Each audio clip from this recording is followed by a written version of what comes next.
First and foremost, welcome to the experience. I'm your host, Stephen the Dream, and this is That, the third interview series. We're live at the Power 104.4 FM studios, behind the camera, behind the scenes. We got Adrian Nice in the building. Imagidon is here. And I got a very, very special guest with me today.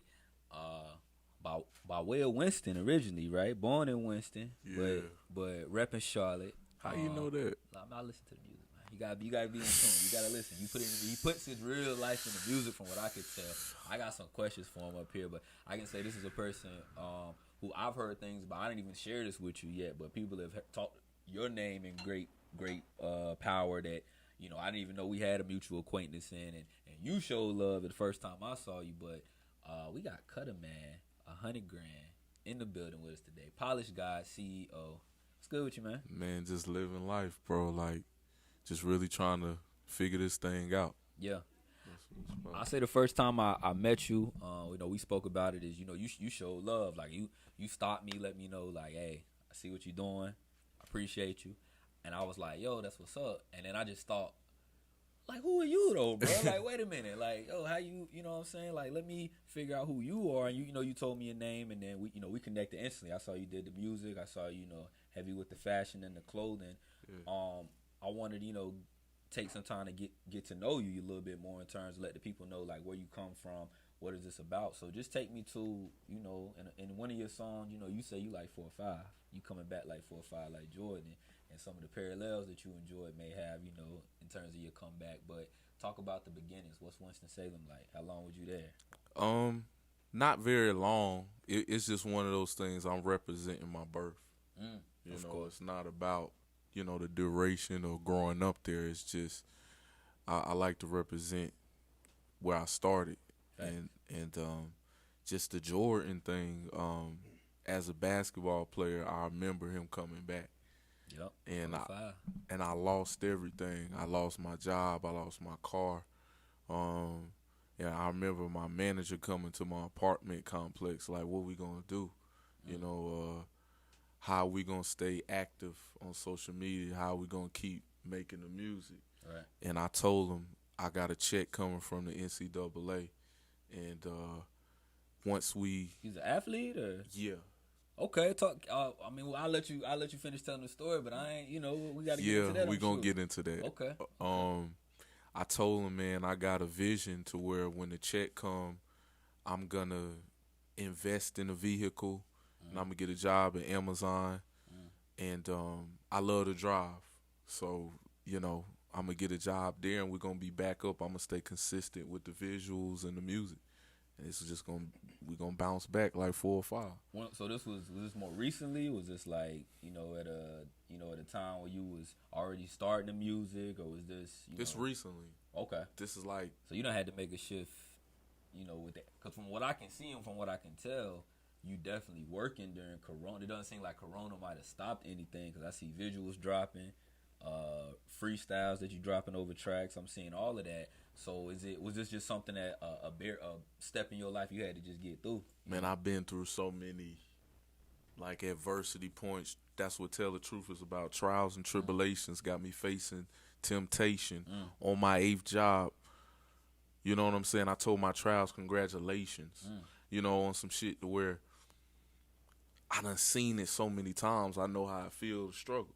So I knew once I got the money, I know where to go. You saying that song too, you learned a lot from a man in a wheelchair. Is that like a specific somebody that was close to you? Is that somebody that that was just more like lyrical, like you can learn from anybody? I actually was on a delivery in Rock Hill. It may have been Concord, I can't remember, but I remember talking to an old white guy that got his legs blew off in Vietnam. Oh, damn. And he was just telling me, in life, you got to respect the people that support you right now.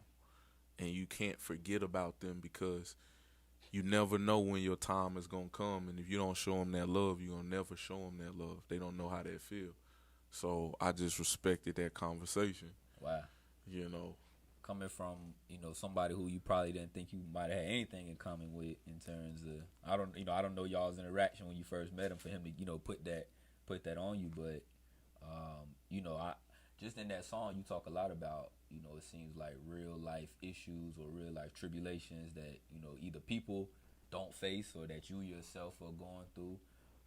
Has your music always been like that? Because I've seen other songs that you do, like I Can't Breathe, you know, where you talk, you know, seem to be two people more, you know, talking about what they're going through, or what's Tell the Truth more? Is personal tell, or? Well, that's a real general question. That's not like, you know, straight to it when you mention I Can't Breathe, when you mention Tell the Truth, and when you mention songs in my past. Songs in my past early on, like the beginning of 2014, 15, you know, it was more so I feel like I'm the flyest out. So you just want to say cool things. You just want to say the flyest bar you could say. But when you start going through trials and tribulations, you realize the next man is going through this. And when you got people at your job coming up to you excited, like, I dealt with this last week, bro. Right. It changes the way you record and the way you direct your music to people. So, you know, like you said, you had to go through this, you know, journey of your music, been doing music. How long you been doing music? Since 2014. So 2014. Professionally. Okay. When did you get the bug for it? Like, did it happen before? Did you, you know, were you playing around with the homies freestyling? Like, what? Because everybody's got that, you know, at some point they heard somebody they wanted to be like, or maybe somebody in their family. Like, what was it for you? Maybe before it was serious. Like, were you always Cuttaman as well, or was it, you know, was it a? I was playing basketball, always growing up, and in high school, I got the name Young Cutter. I got it tatted on my wrist here, and What's it mean? What's your name mean? When I cross over, it's like you cutting like. Oh, you like that? Yeah, you was making people fall and things of that nature. You was like that with it, Cuttaman. Yeah, oh. you making people fall. So I don't even remember who said Young Cutter or Cutter. Right. And I got to college, and one of my teammates, Miles, I talked to him today actually. He called me Cuttaman 100Gran, and I just. That's what it was after that. I just felt like that was it. You know, man, 100 grand. Yeah. So, you know, you start doing your music. Was it so? Did the name come first, or was you doing music and that's how you got your name, or did you just that became a nickname? Like that it was a nickname from him, but it just felt good to me. Pause. It felt good to hear that name and match it with my wave of what I do. So the music, I always freestyle. You can go back and ask people in my high school. We in the hallway, we in huddles. That was your thing. Yeah, I love that. But, you know, song making and creation came along the way. Who's some of your favorite artists? Right now or just in general? All time. Wayne. Maybe coming up, maybe, you know, like even if you got to say, like, through my adolescence, it was Weezy. Through, you know, right now it's been such and such. Like, who are the people that you look to say, like, that's what I want to do, and the ones that you get inspiration from? I would say Wayne, bro. I remember before the game, like, listening to Lil Wayne mixtapes, giving niggas 30. Then he put me in that mind set to just really kill. Drought.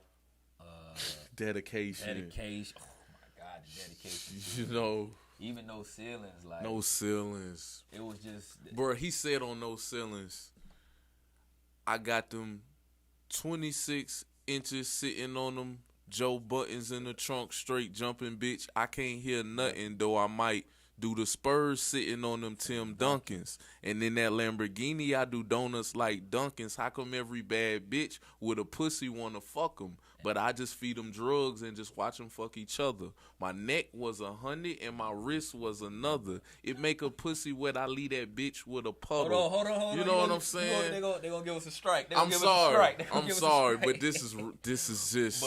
But I see though, because Wayne is really, you know, the way I see why people say, even with the Jordan, LeBron, Jay-Z, like I see, you can't tell a Jay-Z fan that when they was going through what they was going through in the 90s, getting it in like that was their song, that was their theme. You can't tell a Wayne fan that he not the GOAT because stuff like that. I was in the 9th grade and we was playing summer league somewhere, and I remember, I think No Ceilings had just dropped, and he said, me and my teammates was in the room, and he said something like, on these beats, I'm a dog, I should rap with a muzzle. Peyton Manning flow, I just go no huddle. I remember holding triangle, playing Madden. Right. You know what I'm saying? Right. But like, yeah, I remember that too. It was that type of feeling because it was the catchphrases and the way he would put that shit together was your real life. Like, bro, Wayne, it was a different type of animal. And when I heard that, I knew I could do it because I think that way. Did that influence stuff like Will You Run It Up or Andrew Luck?